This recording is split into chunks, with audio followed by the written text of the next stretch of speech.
Xin chào, đây là Thu Mai Tố Mai. Chào mừng mọi người đã đến với channel của mình. Mọi người đã xem tập 1 của series Women in STEM chưa nhỉ? Còn nếu chưa thì mọi người hãy bấm vào đây hoặc là đây để xem nha. Trong tập 1 của series, ba khách mời của chúng ta đã chia sẻ về cách họ bắt đầu công việc của mình cũng như là quan điểm thú vị của họ về sự đa dạng giới tính trong ngành STEM. Còn ở tập 2 của series này, chúng ta sẽ được nghe về những khó khăn trong quá trình học tập của họ cũng như là cách họ phấn đấu và kiên trì với công việc của mình. Còn bây giờ thì cũng bắt đầu thôi. Sau này cô có suy nghĩ lại những cái khó khăn mà có lẽ với một cái người phụ nữ theo đuổi cái ngành STEM, đặc biệt là ngành y, thì đây là một công việc và cái việc học tập rất là vất vả. Cũng như các cái sinh viên của các trường đại học khác ấy, thì bọn cô đều phải lên lớp vào buổi sáng, học ở giảng đường, và còn lại một buổi trong ngày thì các sinh viên của các trường đại học khác họ có thể được ở nhà để học tập, làm việc, hoặc là họ có thể có thời gian để họ giải quyết được những cái công việc cá nhân của mình. Nhưng sinh viên trường y thì không. Sinh viên trường y một buổi còn lại phải đi thực tập ở trong bệnh viện, phải lăn xả vào để tìm hiểu từng tình huống bệnh của từng bệnh nhân. Rồi sau đó thì từ năm thứ 2 là sinh viên trường y đã phải bắt tay vào để đi trực ở các bệnh viện khi được phân công. Và cô nhớ thì cái mức độ mà trực mau hay thưa thì cũng tùy vào từng bệnh viện mà mình đi. Có thể có những cái bệnh viện mà lên tới 2 tuần hoặc lên tới 2 đến 3 lần trong một tuần phải trực. Còn có những cái bệnh viện có thể thưa hơn. Thì điều đấy để muốn nói với các bạn là gì? Học ngành y nó thực sự cần sức khỏe. Học ngành y các bạn sẽ ít thời gian để điệu đà so với các sinh viên của trường khác. Học ngành y các bạn chỉ sẽ đăm đắm luôn luôn khoác ra ngoài một cái áo blue trắng. Cho dù bên trong bạn có bao nhiêu váy vóc đẹp bao nhiêu thì cũng ít người được nhìn thấy. Lúc đó tôi khá là ghen tị với các bạn bè của tôi khi học trường ngoại ngữ. Họ biết bao nhiêu là váy vóc giày dép nhưng sinh viên trường y thì phải đi những cái đôi dép thật sự là chắc chắn, những cái đôi sandal để vào đấy có thể chạy được. Vì lúc bệnh nhân vào cấp cứu thì bọn tôi không có thời gian nào nữa. And I remember that for me it was quite challenging during the very first year, and I was not quite sure whether that direction is even for me. And I had such conclusions only based on my university experience, which is quite always quite challenging for everyone who's entering the university during the very first years. And we are entering the university in quite young age. So I entered the university in age of 17, and it's it's really, we are young and it's hard to choose the direction which is right for you. And when you are starting your studies, it's also quite challenging to keep the pace, and you see that something is harder for you rather than for your group mates. And I remember first half a year was really very challenging. And I was really not sure whether I should pursue myself in that direction. Chị nghĩ là cái khó khăn lớn nhất mà chị gặp phải đấy là sự kiên trì. Bởi vì thực ra học cái này nó rất là lâu và mình không biết là bao giờ nó kết thúc ấy. Nó không phải như các cái ngành khác là như kiểu là mình học đại học 4 năm, sau đấy mình ra ngoài mình đi làm.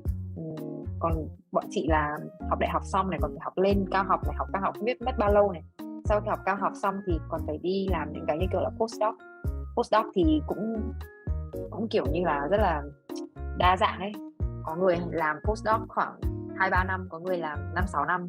Đấy, nên là mình cái quyết tâm nó rất là quan trọng, và làm sao để duy trì được cái sự quyết tâm đấy, làm sao để lúc nào mình cũng gọi là motivate bản thân mình đi làm mỗi ngày. Bởi vì khi mà làm nghiên cứu sinh ý, thì người ta không đưa cho mình một cái chu trình hay là một cái hướng dẫn gì cụ thể cả. Ví dụ ngày này làm cái này, ngày kia làm cái kia, mà tất cả mọi thứ mình phải tự lên kế hoạch, tự plan, và mình phải tự gọi là mình chăm chỉ thì mình sẽ hoàn thành sớm, còn mình lười thì mình sẽ hoàn thành chậm ấy, kiểu như thế. Nên là lúc nào trong đầu cũng phải nghĩ là mình cần phải chăm chỉ, hay là mình không được lơi là những cái công việc như thế này ABC XYZ, nếu không thì sẽ không có ai ở bên cạnh để kiểu nhắc nhở mình là mình phải làm việc đi như thế nào đấy. Thế nên là cái self motivation cũng là một cái mà chị cảm thấy khá là khó ấy. Và đôi lúc thì trong cái ngành của chị, như là học nghiên cứu sinh, thì nhiều lúc chị cảm thấy hơi bị disoriented một chút, bởi vì mình có nhiều lúc chị không biết là những gì chị đang làm có dẫn đến cái kết quả mà chị mong muốn không. Ví dụ như những cái giả thuyết mà chị đặt ra, hay là những cái thí nghiệm mà chị làm, nó có đúng với những gì mà chị đã dự đoán ban đầu không chẳng hạn, hoặc là những cái hướng đi tiếp theo như thế nào nó sẽ luôn luôn thay đổi ấy. Nên là làm sao để adapt được với những cái đấy nữa, nó cũng là một cái challenge.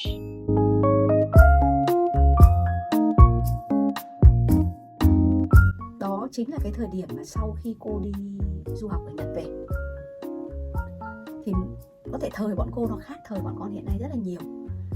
Tức là sau khi học Đại học Y Hà Nội ở nhà, đi làm một thời gian ngắn thì cô có cơ hội để đi được học thực tập sinh ở Nhật thêm 2 năm nữa, hơn 2 năm, gần 3 năm. Và khi cô trở về thì lúc đó có một số các ngành nghề khác và họ rất cần tiếng Nhật. Họ có mời cô sang đó làm việc. Thì cô cũng rất là suy nghĩ, một bên là theo đuổi tiếp tục cái nghề của mình, hay là cô chuyển ngành sang đi làm cái công ty của Nhật kia thì có thể lương bổng cũng cao. Thực sự là có dao động. Nhưng cũng rất may lúc đấy cô mới nghĩ rằng là thế tất cả những cái mà mình học từ trước đến giờ để làm gì. Và cũng may mắn là khi cô càng học thì cô càng thấy yêu thích cái ngành y này. Cô càng thấy cái giá trị mà ngành y phục vụ mang lại cuộc sống nó thiết thực và nó nhìn sờ mó được rất là cụ thể. Và vậy cô sẽ theo đuổi một cái gọi là short term objective là về kinh tế, hay là cô tiếp tục kiên trì để theo đuổi với những cái ước mơ của cô. Thì lúc đó là những cái suy nghĩ của cô. Và thực sự thì cũng khá là may mắn, cô không phải đắn đo quá nhiều, nhưng cô đã quay trở lại được đúng cái quỹ đạo của cô. I decided to tag lots of the IT conferences, tech conferences, and just meet more people. And hopefully, like, my home city is like a tech hub in Ukraine, so we are having lots of different activities, conferences, meetup, workshops on a regular basis. That's why I registered to everything, which was free, because I was still a student, so I cannot afford myself quite expensive conferences. But those which were free or had some sponsorship opportunities, I decided to apply to everything, and it really helped me a lot, because I found the Women Tech Makers community, and I received a free ticket for the annual conferences on the International Women's Day, and there were a lot of really amazing speakers which works in the tech industry, and they are women, and they inspired me a lot to I just understood that it's challenging, but still see those girls are so successful, you can be such a successful girl as well in tech sphere, and they helped me just to expand my network. Then I visited lots of the conferences in Europe, which were organized by Google, which inspired me even more, because you see hundreds of people are working in the tech sphere. There are lots of girls, men, everyone is so respectful, everyone is sharing your knowledge. You're just thinking, okay, this sphere is so interesting, let's check it more. Being a 20-year-old girl having an offer for Google, that was a dream. And and that's only because I was talking to right people who inspired me to do that. I would say that probably if I didn't have such a great network, which was created by my own as well, because I was going to those conferences, I was working a lot and forming my own network, and they really inspired me just to work. And also I would say I have my friends, and most of them are working in tech industry, and it's obvious because like we were studying together, and my friends are quite successful in their fields as well. And I would say that it's something like we are inspiring each other. We know like everyone is just working hard to get a better career, some like accomplishments in general. So it's also like, I would say it's all about your network. So if you have right people surrounding yourself, you'll be definitely very motivated just to develop yourself, either you are in a tech industry or not.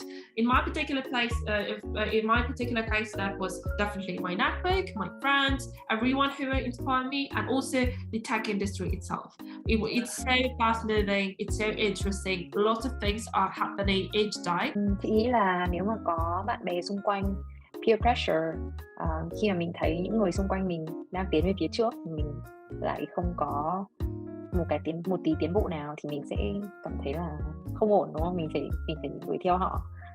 Vì có những người bạn xung quanh để động viên nhau những lúc khó khăn, những người mình có thể chia sẻ được. Có người những người mình có thể chia sẻ được và hiểu được cái quá trình đang trải qua và cùng mình, đồng hành cùng với mình vượt qua những cái đấy thì rất là quan trọng.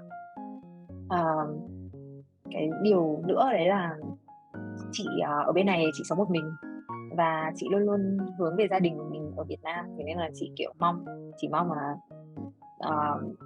hoàn thành tất cả mọi thứ một cách trọn vẹn để có thể đoàn tụ với gia đình in the future.